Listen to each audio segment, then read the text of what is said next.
जवान लड़की थी जिसका उम्र 20 वर्ष था। वो लड़की बहुत ही सुंदर थी, बहुत ही सुशील थी। और परिवार में वो सिर्फ 3 ही लोग रहते थे। उसके माँ बाप थे, लड़की थी। लड़की रोज बाजार जाती थी। वो बाजार में मिट्टी के बर्तन बेचती थी और बेचने के बाद वो घर आ जाती थी। उन लोग का डेली का यही कारोबार था कि मिट्टी का जो मटका होता है वो बनाते थे, बेचते थे। उन लोग का घर गृहस्थी, जो लड़की थी उसका पढ़ाई लिखाई उसी से चलता था। बहुत ही गरीब थे। मटका बेचते बेचते बहुत दिन हो गए थे। जो लड़की थी अपने माँ बाप का हाथ पटाती थी और माँ बाप की मदद करती थी।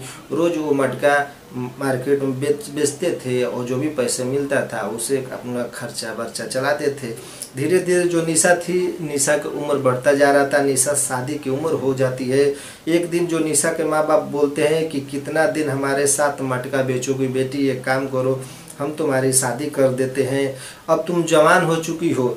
जो निशा होती है वो बोलती है कि पिताजी जो आप सही समझे, आप मेरी शादी करना चाहते हैं तो कर दीजिए, मैं आपका हाथ पटा रहा हूँ। मेरा तो राय नहीं है कि मैं शादी करूँ, मैं आपके साथ ही रहूँगी। फिर उसके जो मामा होते हैं एक लड़का देखते हैं और लड़का देख के जो निशा के पिता होते हैं उनसे बताते हैं। लड़का का नाम दोस्तों विनय होता है। विनय भी बहुत पैसा वाला होता है। विनय के घर में उसकी सास होती है, उसकी माँ होती है और पिता होते हैं और विनय होता है, वो भी 3 लोग होते हैं। दोस्तों शादी के कुछ दिन बाद जो निशा होती है अपने ससुराल रहने लगती है। फिर एक दिन जो उसके ससुर होते हैं निशा को आवाज़ देते हैं कि निशा एक काम करो, गरम दूध लेके आओ। जो निशा होती है वो गरम दूध लेके वहाँ पे अपने ससुर के बेड में जाती है। जो उसका ससुर होता है बोलता है ठीक है निशा एक काम करो, तुम टेबल पे रख दो। फिर टेबल पे रख के जो निशा होती है वहाँ से चली आती है किचन में। फिर कुछ देर बाद जो उसका ससुर होता है आवाज़ देता है कि निशा एक काम करो, आओ तुम्हें बहुत कुछ काम है तुमसे। जो निशा होती है वहाँ जो ससुर के पास पहुँचती है। जो उसके ससुर होते हैं बोलते हैं कि लो निशा थोड़ा दूध पी लो। जो निशा होती है दूध पीती है। दूध पीने के साथ वो बेहोश हो जाती है। फिर उसके ससुर उसको उठा के बेड पर सुला देते हैं। उसके साथ एक एक जो शरीर पर कपड़े होते हैं सब उतार देते हैं। उतारने के बाद उसके साथ ऐसा कारनामा करते हैं आप सोचेंगे कि हैरान हो जाएंगे। नमस्कार दोस्तों, स्वागत करता हूँ आप सभी का एक नए वीडियो में।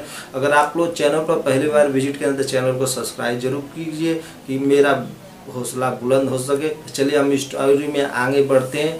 आपको स्टोरी लास्ट तक देखेंगे तभी आपको समझ आएगा इस कहानी में आपको क्या सीख मिली और क्या आपको देखने को मिला और क्या आपको सुनने को मिला। तो चलिए हम आगे बढ़ते हैं। दोस्तों ये सच्ची घटना राजस्थान की जयपुर की है। जयपुर का रहने वाला एक परिवार होता है, बहुत ही सुंदर परिवार होता है।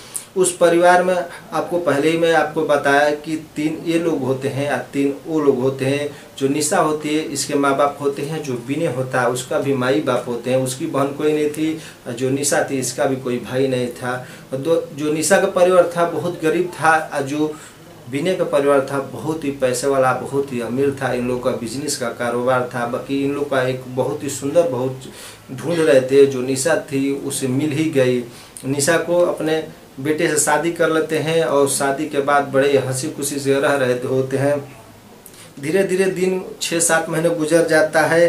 फिर शादी के बाद जो निशा है वो ससुराल रहने लगती है। एक दिन निशा का ससुर वो दूध पीने के लिए आवाज़ देता है। जो निशा होती है ससुर का दूध लेके वहाँ पहुँच जाती है और ससुर को दूध दे देती है। देने के बाद जो निशा होती है डायरेक्ट किचन में आ जाती है। जो ससुर होता है फिर कुछ देर बाद निशा का आवाज़ देता है। जो निशा होती है किचन से अपने ससुर के रूम में जाती है और ससुर के रूम में जाती है तो जो ससुर होता है बोलता है एक काम करो बहू लो थोड़ा दूध पी लो। जो निशा होती है थोड़ा दूध पीती है। पीने के साथ कुछ देर बाद निशा वहीं पर बेहोश होकर गिर जाती है।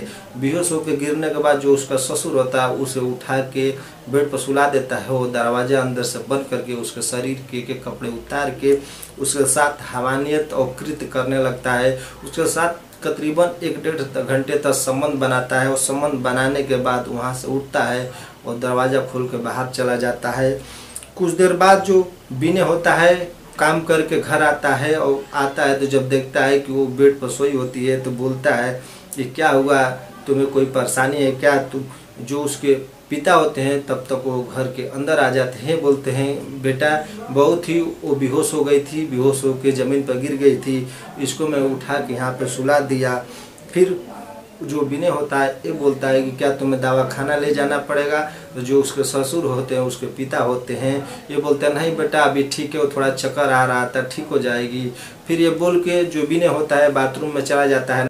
एक दिन निशा और विनय रूम में होते हैं और कुछ अपने में बातचीत कर रहे थे, तब तक उसका जो ससुर था, विनय का पिता था, उस रूम में पहुंच जाता है और अपने बेटे से बोलता है कि हमें मौका नहीं मिलेगा क्या बेटा आज। तो विनय बोलता है कि पिताजी पहले दरवाज़ा तो बंद कर लीजिए तब न मौका मिलेगा। फिर ऐसी घटना घटती है दोस्तों, आप जानेंगे कि आपको रोंगटे खड़े हो जाएंगे। रोज की तरह दोस्तों माँ और बाप और बेटा मिल के जो निशा थी उसके साथ अश्लील हरकत और कृत्य करते हैं। इतनी जोरदार तरीके से करते हैं, जो निशा होती है बिलक बिलक रोती है और दोनों हैवान उसके साथ कृत्य करते रहते हैं। कृत्य करते करते इतनी उसकी हालत खराब हो कर देते हैं कि वो बीमार हो जाती है, कमज़ोर हो जाती है। कमज़ोर होने के साथ साथ उसको चक्कर आने लगता है। अब कुछ दिन बाद दोस्तों वो काम करती है, अपने मायके चली जाती है और मायके जाने के बाद ये सोचती है निशा कि अपने माँ बाप को बताऊंगी तो मेरे माँ बाप तो ऐसे ही मर जाएंगे कि मेरा पति और ससुर मिल के मेरे साथ ऐसी अश्लील हरकत करते हैं। धीरे धीरे कुछ दिन बीतता है, बीतने के बाद फिर निशा अपने मायके से ससुराल आती है। फिर एक दिन बाप बेटा जो होते हैं वो निशा के साथ अश्लील हरकत के कार्य करते हैं। तब तक उस जो सास होती है वहाँ आ जाती है। तीनों जो अब पूरे निवस्त थे ये सब देख के जो निशा की सास होती है वो बोलती है कि अभी तक तुम लोग सुधरोगे नहीं, मेरे से पेट नहीं भरा तो अभी मेरी बहू के पीछे हाथ धो कर पड़े हो। फिर जो निशा होती है रोते हुए आती है, अपने सास से सारी बात बताती है। जो निशा की सास होती है हाथ जोड़ के बोलती है कि बेटी ये काम मुझे क्षमा कर दो।